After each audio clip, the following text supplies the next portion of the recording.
Centre jail Faisalabad, तो वहाँ मैंने डेटाबेस सॉफ्टवेयर बनाया।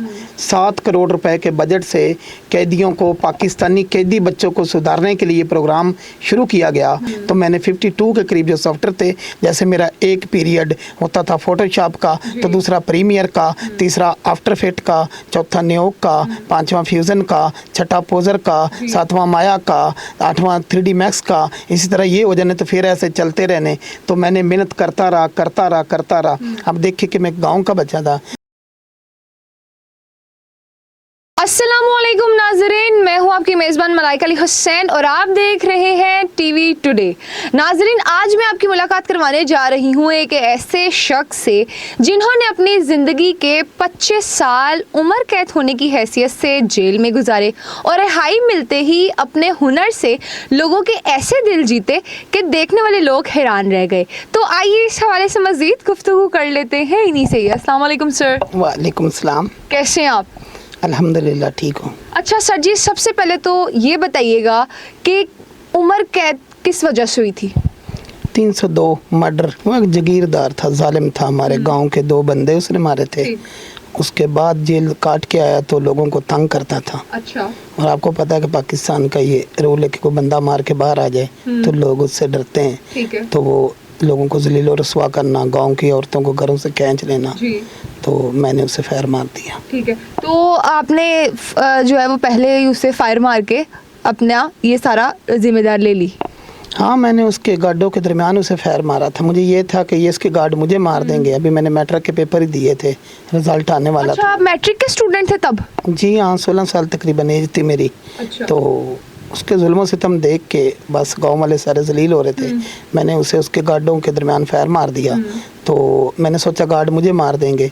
ये तो बाद में जब जेल गया तो वहाँ पता लगा कि गार्ड किसी के लिए नहीं लड़ते, चाटी पुट रखा वाला जो मर्जी हो, तो वो नहीं लड़ते। गार्ड को अगर लड़ पड़े तो उनको जेल से कोई नहीं निकलवाता। तो गार्ड उसके भाग गए थे। हालांकि मैं बच्चा था, मेरा तो यही था कि मुझे मार देंगे, और मैं बासानी वहाँ से फरार हो गया। ठीक। तो सर, जिन गाँव वालों के लिए आपने ये इनिशिएटिव लिया, ठीक है, तो वो गाँव वाले आपके पीछे आए जेल में फिर? जी, सारे गांव की औरतें बंदे सब सपोर्ट करते थे, बहुत ज़्यादा प्यार है। मैं जो 6 मंथ वहाँ इश्तिहारी रहा तो सारों ने, औरतों ने मुझे घरों में छुपा लेना। छोटा सा तो था। आप स्क्रीन पर मेरा फ़ोटो दिखा सकती, मेरे बाबा के साथ मेरी आखिरी पिक्चर। तो मैं छुप जाना बासानी, पुलिस के हाथ ना आना।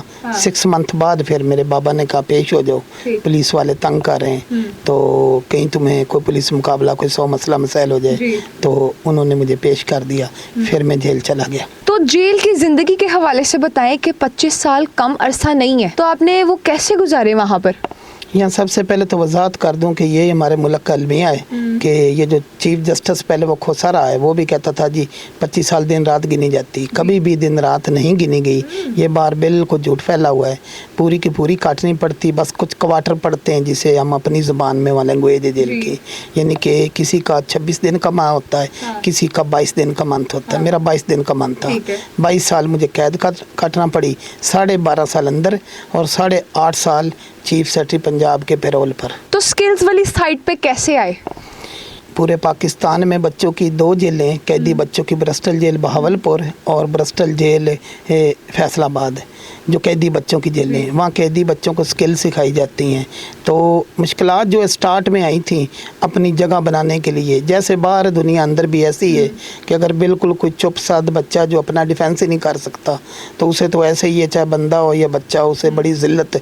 और जो लड़ाई बड़ाई कर सकता हो उसके लिए तो अंदर बाहर सब बराबर ही होता है। मैंने आर्ट की जो 3 फील्ड हैं वो नाजरीन मैंने उस पर काम किया। मैंने जिमनास्टिक से मार्शल आर्ट तक, और उसमें भी जो कंगफू की एक खतरनाक फील्ड है विंग चुन, जो पाकिस्तान में इतनी ज़्यादा नहीं है, जापानियों ने हमें सिखाई थी, बहुत खतरनाक है। उसके अलावा मैंने खताती से मुसवरी तक मेरा आर्ट दिखा सकते हैं।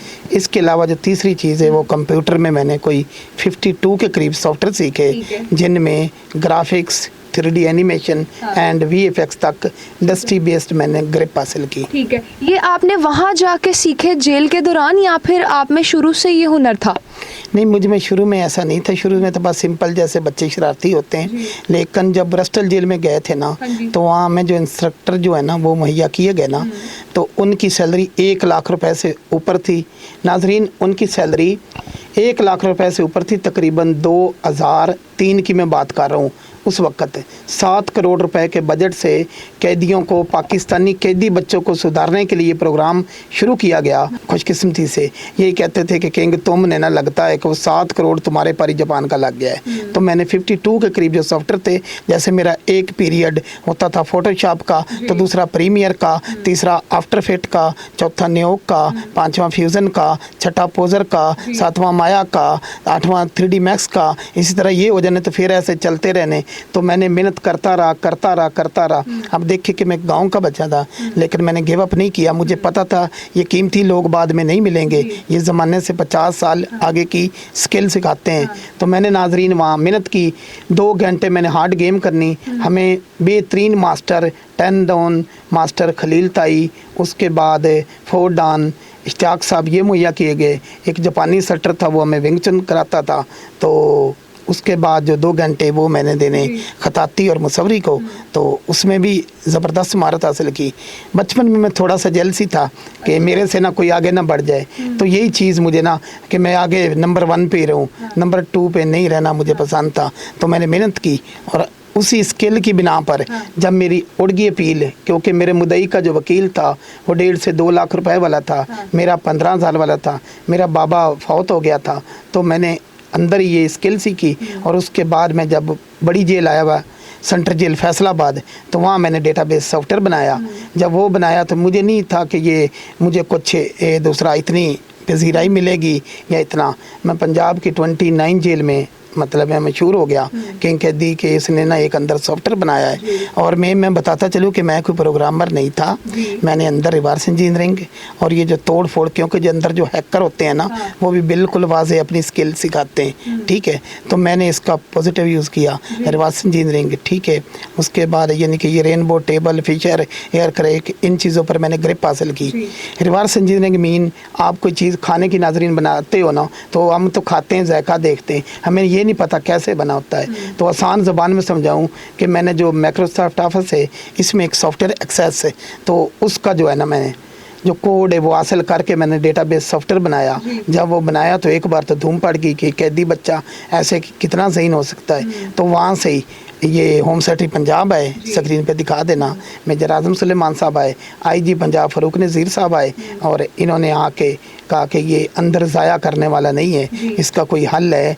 तो ये ब्यूरोक्रेसी बाहर लाई, मैं उनका शुक्रगुजार हूँ। फिर इस तरीके से आप बाहर आए, आपको रिहाई मिली? जी हाँ, बाहर आया तो बाहर फिर मैंने 8.5 साल इनके यहाँ कैद काटनी थी, लेकिन इन्होंने मुझे बहुत ही प्यार ख्याल दिया, बेटों की तरह रखा। फिर जैसे ही मेरी कैद 6 मंथ पहले ख़त्म हुई, तभी मेरे इंटरव्यूज़ के सिलसिले मुख्तलिफ चैनल पर वो शुरू हुए और मैंने अपना एक चैनल बनाया किंग VFX स्कूल, जहाँ मैं तरबियत दे रहा हूँ कि ना कोई डंकी लगाने की ज़रूरत है, ना कुछ कोई घर में बैठे बच्चे बच्चियाँ बासानी स्किल जो कंप्यूटर की इसमें एनिमेशन में महारत हासिल करके बहुत आसानी से रोज़गार कमा सकते हैं। ऐसी है सर, अभी भी मैंने आपकी वीडियोस देखी हैं, आप बच्चों को जो है वो सेल्फ डिफेंस भी सिखा रहे हैं, ठीक है। तो अभी बाहर आने के बाद कितने स्टूडेंट्स हैं आपके? मेरे 4 स्टूडेंट फैसल यहाँ लाहौर से लेके गया हूँ और D ग्राउंड में 6 सितंबर को 2 साल हो गए। तो 2 साल पहले नाजरीन में लेके गया हूँ, स्क्रीन पर दिखा देंगे। और चारों के चारों ने पहली पोजीशन हासिल की, क्योंकि लोगों के बच्चे तो मैटर्स के आदी थे और मेरे बच्चे में फ़ीस तो उनसे लेता नहीं और बहुत अच्छे हालात नहीं थे, तो मेरे बच्चों को कभी मैटर्स नसीब ही नहीं हुआ। और उन्होंने इसी वजह से जो गेम में वो आदी थे पक्की ज़मीन के, और उन्होंने फर्स्ट पोजीशन हासिल की। उसके अलावा में यतीम बच्चे जिनके माँ बाप नहीं हैं, मैं और उनके लिए भी आप काम कर रहे हैं? जी, हम उनके लिए उनको दिखा देना स्क्रीन पे कि हम उनको तरबियत भी दे रहे हैं। हम उनके लिए कंप्यूटर लैब का भी बंदोबस्त करना चाहते हैं और आपके चैनल से अपील भी करते हैं, अगर कोई मुखिया हज़रात यतीम बच्चों के लिए वहाँ देख के आके मिल के, वो छोटे छोटे बच्चे हैं, उनकी और बच्चियाँ भी हैं जो वगैरह, अगर उनके लिए कोई भी बंदा करना चाहता है तो वहाँ आए, आपके चैनल दोस्त वहाँ देख के और आके उनकी सपोर्ट करें। बहुत अच्छा है, आपने एक ये वाला इनिशिएटिव लिया, अल्लाह ताला आपको इसमें कामयाबी अता फरमाए, ठीक है। सर मुझे ये बताइएगा, अब इस हवाले से हमारे देखने वाले को आप क्या पैगाम देंगे? मैं देखने वालों को ये कि ये बहाने छोड़ दो आज भी जो आप लोगों के पीछे तालियां फजूलियात में पड़े हो, फजूल किस्म की चीज़ों में पड़े हो, उसकी बजाय स्किल में आओ, मेहनत करो और आगे बढ़ो। फिर आपको ना कहीं जाने की ज़रूरत है और ना पाकिस्तान को बुरा कहने की ज़रूरत है। बासियत कौम हम खुद जो है ना, आप देख ले कि मैं जेल को भी एक कौम एक मुल्क समझता हूँ, ठीक है। तो वहाँ भी देख ले कि जब उन्होंने इतना खर्च किया तो बाकी बच्चों को कौन सा उन्होंने मार मार के हटाया था। वही माहौल पूरे मुल्क का समझ लें कि यहाँ भी हालात हैं। तो बराए मेहरबानी मेरे बहन भाई जितने भी हैं, मैं ये पैगाम देना चाहूँगा कि आप कंप्यूटर स्किल की तरफ आएँ, 3D एनिमेशन VFX की तरफ आएँ। यकीन मानिए आपके माली प्रॉब्लम भी हल हो जाएंगे। किंग VFX स्कूल के नाम से मेरा चैनल है, या किंग कैदी से सर्च करो तो मैं वेबसाइट पर जगह जगह पाया जाता हूँ। मेरा नंबर इजी मिल जा सकता है। तो आप मेहनत करें, मैं आप लोगों को सपोर्ट करूँगा क्योंकि मैं पाकिस्तानी हूँ और पाकिस्तान के नौजवान बेटे बेटियों के लिए कुछ करना चाहता हूँ। बहुत शुक्रिया जी, बहुत अच्छी बात। तो जी नाजरीन, इनकी गुफ्तगू आपने सुनी। इसी के साथ अपनी मेज़बान मलाइका अली हुसैन को दीजिए इजाज़त। मिलते हैं नेक्स्ट वीडियो में। खुदा हाफिज़।